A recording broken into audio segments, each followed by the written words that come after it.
मैं प्रविंद्रा क्लास 8 के बच्चों के लिए आज मैं एक नया chapter 2 linear equation in one variable शुरू करने जा रहा हूँ। ये पूरा चैप्टर 9 वीडियोस में है। इनकी 9 वीडियोस हैं और आपको ये वीडियोस आपके मोबाइल फ़ोन पर मिलती रहे बराबर डे बाय डे। उसके लिए आप चैनल को जरूर सब्सक्राइब करें ताकि सबसे पहले आपके फ़ोन पर इसका नोटिफिकेशन आ जाए और आप उसका लाभ उठा सकें। तो चैप्टर है linear equation in one variable. आपने पढ़ा होगा। से हम यहाँ पर एक इलस्ट्रेशन लेते हैं। वैसे तो अगर हम 2x-3 लिखें तो ये कहलाता है एल्जेब्रिक एक्सप्रेशन। इसे हम एल्जेब्रिक एक्सप्रेशन कहते हैं। लेकिन ये लीनियर इक्वेशन कब बन जाता है? कब इसे लीनियर इक्वेशन हम कहते हैं? एल्जेब्रिक एक्सप्रेशन लीनियर इक्वेशन तब बन जाता है जब हम इसमें इक्वलिटी प्रोड्यूस करते हैं। ये कहलाती है इक्वलिटी। यानी अगर हम इसके इक्वल में कुछ रख देते हैं तो ये लीनियर इक्वेशन बन जाता है। हम इसे लीनियर क्यों कहते हैं? क्योंकि इसका जो वेरिएबल होता है, इसका वेरिएबल x है और इसकी पावर 1 है। यानी कि इसकी जो डिग्री है वो 1 है, पावर 1। x की पावर 1 को हम x ही लिखते हैं, इसलिए इसका वेरिएबल जो है वो 1 पावर का है, इसीलिए हम इसे लीनियर कहते हैं। और इक्वेशन इसलिए कहते हैं क्योंकि इसमें इक्वलिटी यूज की गई है। और वन वेरिएबल क्यों कहते हैं? क्योंकि इसमें एक ही वेरिएबल का यूज किया गया है। अगर हम लिखें x + y = 7 तो ये 2 वेरिएबल वाली इक्वेशन है, 2 वेरिएबल इक्वेशन। इसी तरह से x + 4y + z = 3 लिख दें तो ये 3 वेरिएबल वाली हो जाएगी। क्योंकि इसमें एक ही वेरिएबल यूज हुआ है इसलिए ये 1 वेरिएबल इक्वेशन कहलाती है। इक्वलिटी यूज हुआ है इसलिए इक्वेशन कहलाती है। और लीनियर इसलिए क्योंकि इसका जो वेरिएबल है वो 1 पावर का होता है। ये लीनियर इक्वेशन है। अगर हम x² + 5 = 7 लिखें तो ये जो है क्वाड्रेटिक कहलाता है।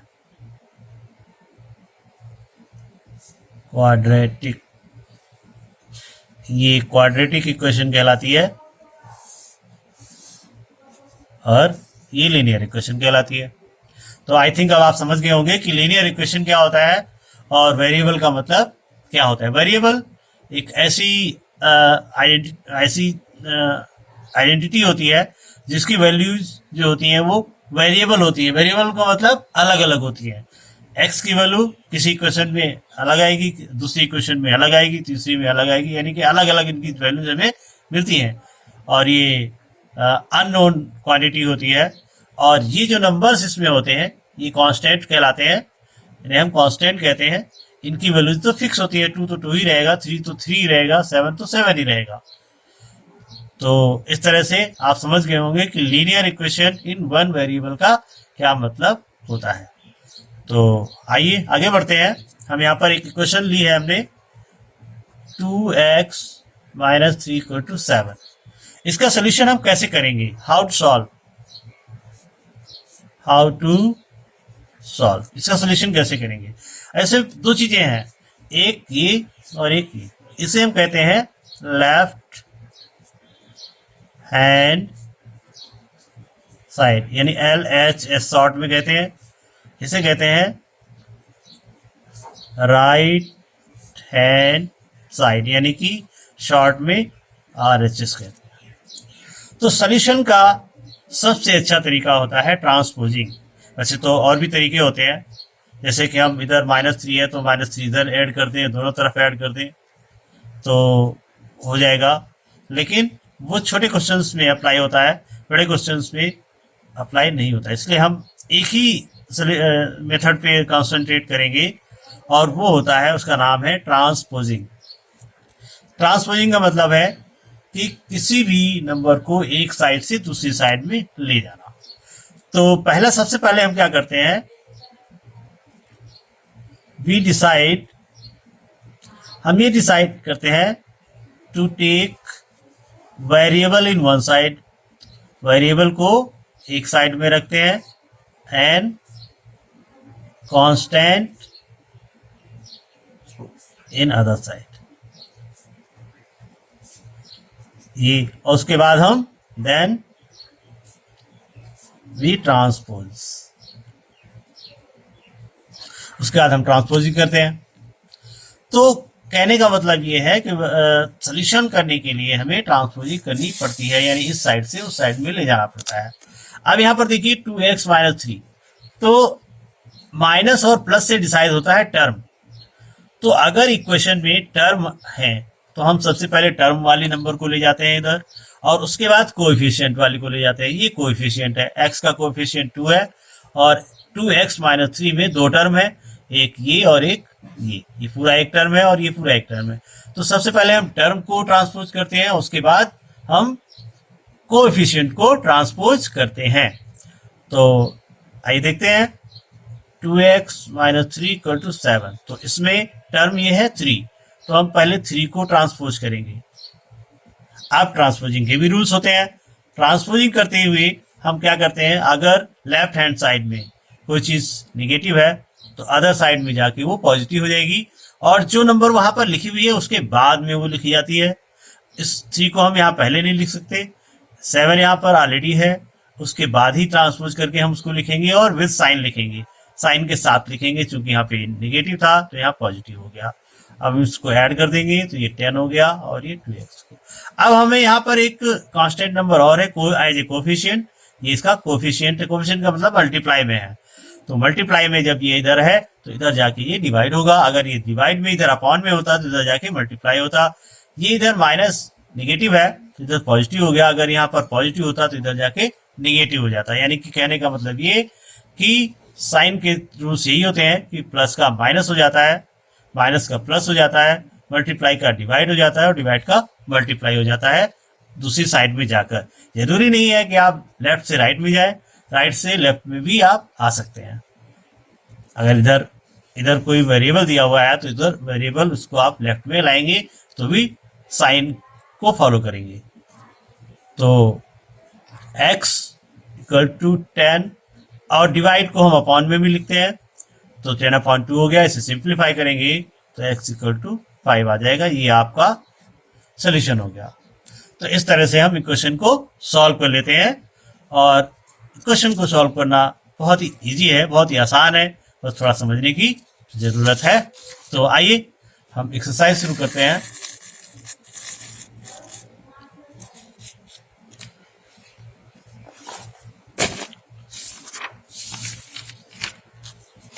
Question 1,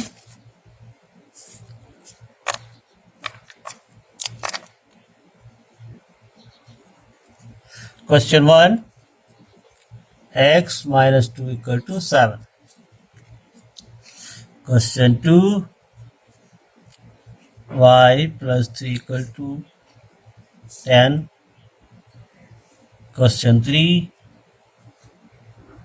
6 = z + 2. तो ये 3 क्वेश्चन पहले हम करते हैं। Question 1, x - 2 = 7। यहाँ पर इक्वल के नीचे हम इक्वल लगाते हैं, और इधर ये कांस्टेंट नंबर है, इसको लिख लेते हैं। अब यहाँ पर देखते हैं हम x - 2 है, यानी कि दो टर्म है यहाँ पर, इस एक्सप्रेशन में दो टर्म है, एक x और एक -2 है। तो हम टर्म को ही पहले ट्रांसपोज करेंगे, x अपनी जगह पे रहेगा, और ये नंबर यहाँ पर कांस्टेंट नंबर ये ट्रांसपोज होके अदर साइड में जाएगा। लेकिन जब ये अदर साइड में जाएगा तो क्या हो जाएगा बच्चों, व्हाट डू यू थिंक, +2। हमने बोला था, हमने अभी आपको बताया कि ट्रांसपोज जब करते हैं तो उसका साइन बदल जाता है, यानी कि नेगेटिव का पॉजिटिव हो जाता है, पॉजिटिव का नेगेटिव हो जाता है। तो x = 2 हो गया, 7 और 2 को ऐड कर देंगे 9। तो ये आपका हो गया सोल्यूशन। x की वैल्यू आ गई 9। x की वैल्यू यानी वेरिएबल की वैल्यू निकालना ही सोल्यूशन कहलाता है। नेक्स्ट देखते हैं हम, यहाँ पर है देखिए इक्वल के नीचे इक्वल, ये हमने लिख लिया। और उसके बाद y, अब यहाँ पर दो टर्म है, इसमें भी y+3 है, यहाँ पर प्लस है, दिस इज नोटेबल। हमने यहाँ पर निगेटिव था तो यहाँ पर जाके पॉजिटिव कर दिया, इधर पॉजिटिव है तो इधर जाके हम क्या करेंगे, ऑब्वियसली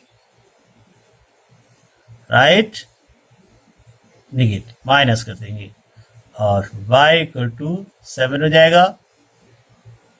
क्लियर? ओके। आप देखिए क्वेश्चन नंबर 3 में यहाँ पर कांस्टेंट नंबर पहले लिखा हुआ है, तो अगर हम इसे चाहें तो क्वेश्चन को z+2=6 यानी कि दूसरी तरह से भी लिख सकते हैं, और चाहे तो हम ऐसे भी सॉल्व कर सकते हैं। हम इक्वल यहाँ पर 6 है, यहाँ से इसको ट्रांसपोज करके इधर लाएंगे तो ये -2 हो जाएगा और z ये वेरिएबल अपनी जगह पे रहेगा, और 6 से हम 2 को माइनस कर देंगे तो 4 हो जाएगा इक्वल टू z, यानी कि z की वैल्यू ये हो जाएगी। अगर हम इसको चाहें तो दूसरी तरह से भी कर सकते हैं, यहाँ पर ऐसे लिख सकते हैं z+2=6 और फिर इसको सॉल्व कर सकते हैं इसकी तरह, जैसा आपको उचित लगे। Question number 4, 3/7 plus x = 11/7। Question 5, question 6, 6x = 12, t/5 = 10। चलिए इन क्वेश्चन को सॉल्व करते हैं।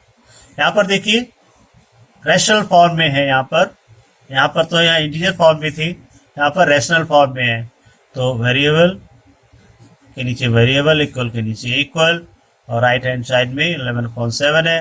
ट्रांसपोज हम इसको करेंगे इस टर्म को, क्योंकि हमने बताया था कि वेरिएबल को एक तरफ रखते हैं और कांस्टेंट नंबर को एक तरफ कर लेते हैं। तो यहाँ पर कांस्टेंट नंबर है 3/7, तो इसको उधर लाएंगे ट्रांसपोज करके, हो जाएगा 3/7। Then we take LCM, obviously यहाँ पर इक्वल है डिनोमिनेटर तो एलसीएम वही होगा, और ये हो जाएगा 11 - 3, और 11 से 3 माइनस करेंगे 8/7, यानी कि x की वैल्यू जो है वो आ गई 8/7। राइट, आगे क्वेश्चन में बढ़ते हैं।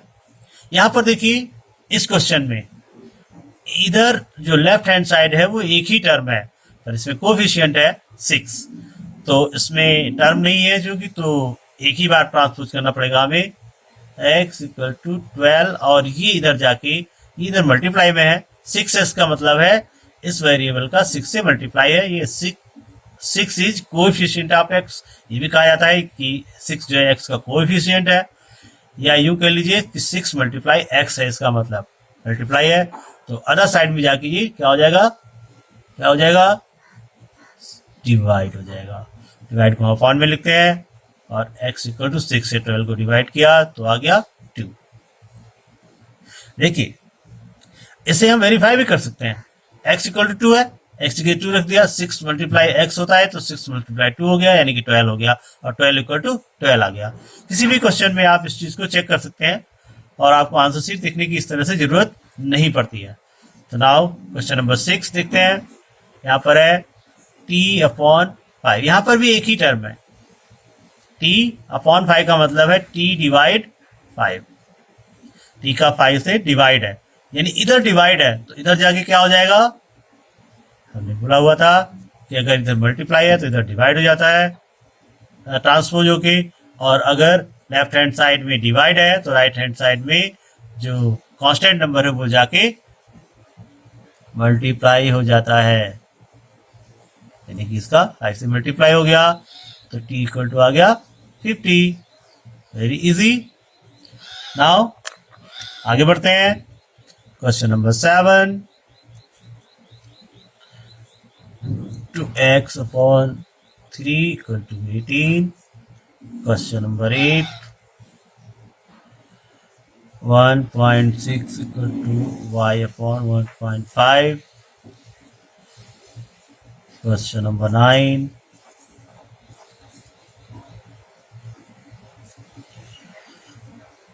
7x minus 9 equal to 16। चलिए देखते हैं, इनको सॉल्व किया जाए। यहाँ पर ये पहले ये डिवाइड में है, अपॉन में है, इधर जाके क्या हो जाएगा, टेल मी। यस, ये जब ट्रांसपोज होके जाएगा, इधर डिवाइड है चूंकि, तो इधर जाके मल्टीप्लाई हो जाएगा। Guys you think better.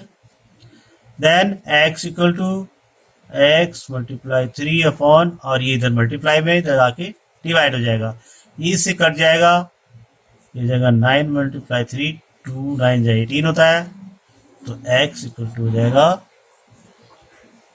27, 9 3 या 27 होता है।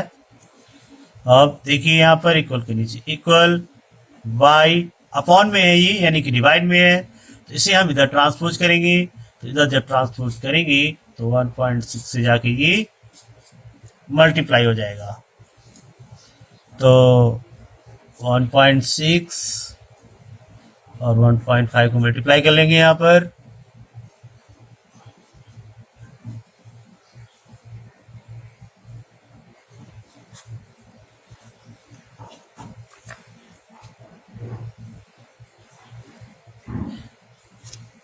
तो ये आ जाएगा 2.40 equal to Y.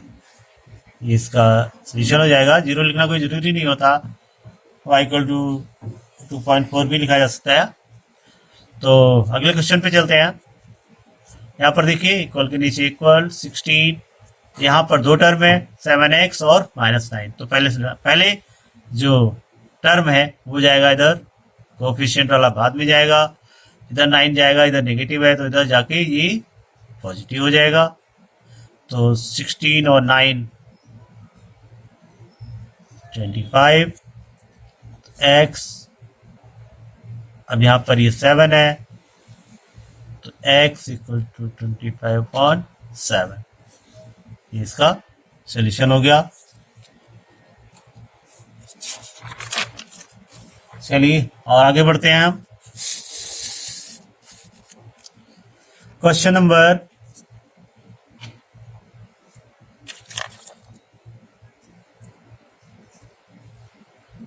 Question number 10, 14y minus 8 equal to 13. Question number 11, 17 plus 6p equal to 9. Question number 12, x upon 3 plus 1 equal to 7 upon 15. Okay,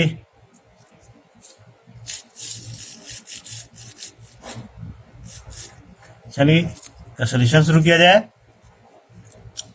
यहां पर देखिए इस क्वेश्चन की तरह इसमें भी दो टर्म है, तो इक्वल 13, ये इधर जाएगा तो ऑब्वियसली ये पॉजिटिव हो जाएगा, इधर नेगेटिव है 14y, तो 14y इक्वल टू ये हो गया 21, 13 में ऐड करेंगे 21, y इक्वल टू 21 अपॉन 14, तो y इक्वल टू, ये सिंप्लीफाई हो जाएगा 7 से, 7 के टेबल में ये भी आता है, ये भी आता है, 3/2 हो जाएगा ये, और यही इसका सोल्यूशन होगा।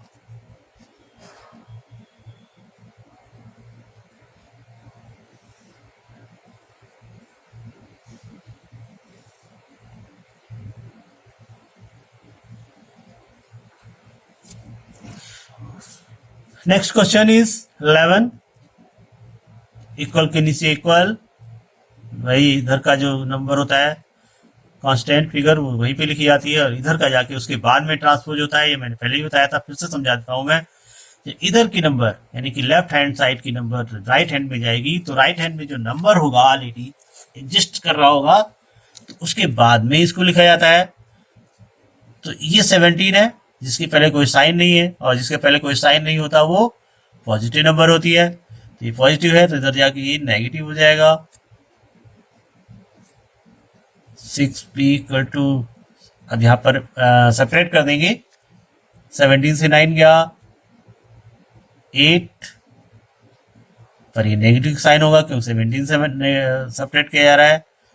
p इक्वल टू -8/6, तो इस तरह से ये सिंप्लीफाई होकर 4/3 आ जाएगा नेगेटिव, यानी कि p की वैल्यू हो जाएगी -4/3। क्वेश्चन नंबर 12 देखिए, यहाँ पर ये वेरिएबल वाला टर्म है और ये कांस्टेंट टर्म है, ये भी कांस्टेंट है, इक्वल के नीचे इक्वल 7/15। इसको हम 1 को ट्रांसपोज करेंगे तो इधर जाके ऑब्वियसली -1 हो जाएगा, इसको अपॉन 1 कर देंगे तो इसको एलसीएम ले लेंगे, जस्ट लाइक रेशनल नंबर हमने किया था, एलसीएम लेकर 15 और 1 का एलसीएम 15 होगा, तो ये ऑब्वियसली 15/15 हो जाएगा, 7 माइनस 15, तो ये आ जाएगा -8/15, और इधर था x/3, अब यहाँ पर देखिए ये 3 है, तो x इक्वल टू ये 3 अपॉन में है, मीन्स डिवाइड में है, जब ट्रांसपोज होगा ये तो ये मल्टीप्लाई में हो जाएगा, तो ये सिंप्लीफाई हो जाएगा, 3 1 जा 3 और 3 5 जा 15, तो ये आ जाएगा x इक्वल टू -8/5। तो बच्चों, इस तरह से हमने देखा कि इक्वेशंस को सॉल्व करना बहुत ही आसान है। इस वीडियो में इतना ही। एक्सरसाइज अगली एक्सरसाइज 2.2 अगले वीडियो में। Thanks for watching video. अगर आपको समझ में आया, चैनल को सब्सक्राइब करें सबसे पहले अगला वीडियो पाने के लिए।